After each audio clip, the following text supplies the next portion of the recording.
Le Conseil économique et social va commencer son travail. Cette nouvelle institution a été officiellement installée ce mardi à Kinshasa en présence du chef de l'État. Dialogue pour une réconciliation nationale, on n'aimait pas sur la même longueur d'onde concernant le pouvoir organisateur de ces discussions.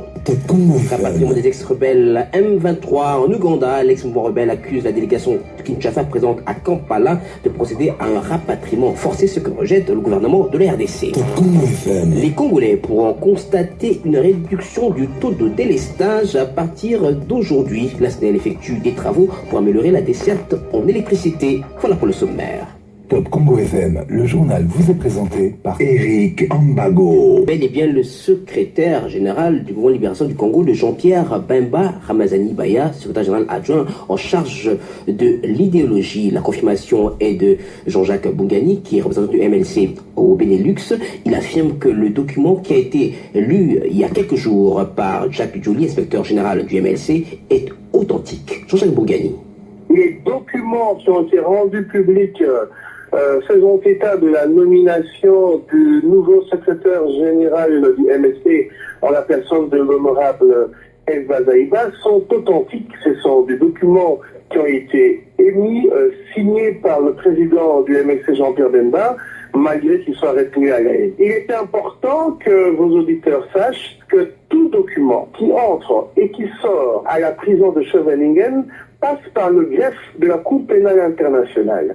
D'ailleurs, il y a un bureau spécial qui avalise toute entrée de documents et toute sortie de documents. Il faut avoir une meilleure lecture des statuts et du règlement d'ordre intérieur du MSC. Le collège de fondateurs ne peut être convoqué que par le président national ou par la personne à qui il a donné mandat. Thomas Loaka, qui a réuni le collège de fondateurs le 9 décembre, n'avait pas qualité parce qu'il n'avait eu aucun mandat de Jean-Pierre Bemba. Donc, même le document de ce fameux collège de fondateurs est nul et n'a pas d'effet au niveau juridique. Jean-Pierre Bemba est retenu à la haie, mais il n'est pas empêché. Il jouit encore de tous ses droits civiques. D'ailleurs, pour preuve, lorsqu'il a fallu se défaire de François Mwamba à l'époque, le mandat que Thomas Loaka avait eu pour agir au nom du MSC, il avait eu de Jean-Pierre Bemba.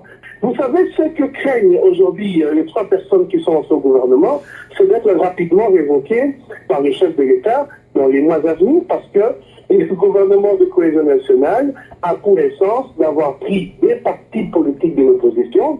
Or, le MSC n'est pas partie prenante. Donc, ces trois personnalités qui ne représentent rien du tout, à mon avis, ils seront plus membres du gouvernement dans les mois à venir. C'est cette crainte qui les pousse à agir de la sorte. Jean-Jacques Boungani, représentant du MLC au Benelux, et Jacques Djouli, inspecteur du mouvement Libération du Congo de Jean-Pierre Bemba, affirme que Angélique Milemba, qui a lu une déclaration hier confirmant Thomas Loaka comme secrétaire général du MLC, n'est plus cadre du parti, mais plutôt militante du MLC. On l'écoute. Nous n'avons plus rien à voir avec ce débat. Nous avons énormément de respect pour les frères et les amis qui sont devenus ministres. Nous nous concentrons à travailler sur le parti. Nous n'avons rien à dire à propos de Mme Milema, qui n'est qu'un militant du parti, qui peut donner son point de vue. Mme Bazaïba est en consultation pour élaborer son programme d'activité. Nous n'avons rien à dire avec des propos de personnes qui n'ont rien à voir avec les MLC ou des militants qui émettent leur point de vue personnel. Nous n'avons rien à dire là-dessus. Les collèges des fondateurs est une institution du parti qui fonctionne plus bas de règles. Et le président national convoque le collège des fondateurs ou qui instruit de manière expresse le secrétaire général pour le faire. Pour le moment, le collège des fondateurs n'a pas encore été convoqué. Les membres du collège ont été entendus pour la restructuration du parti. Cet organe sera convoqué à temps porteur parce que dans le processus décisionnel, en matière de démission, les collèges ne font que prendre acte des décisions qui sont prises par le président national. Madame Milemba n'a aucune responsabilité au sein du parti, je vous l'ai dit. Elle est une militante, à la rigueur est députée, élue sur la liste MLC.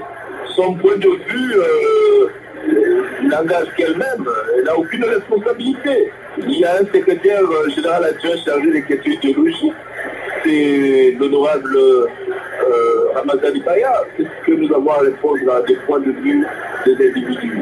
Jacques Joly, inspecteur général du mouvement de libération du Congo de Jean-Pierre Bemba.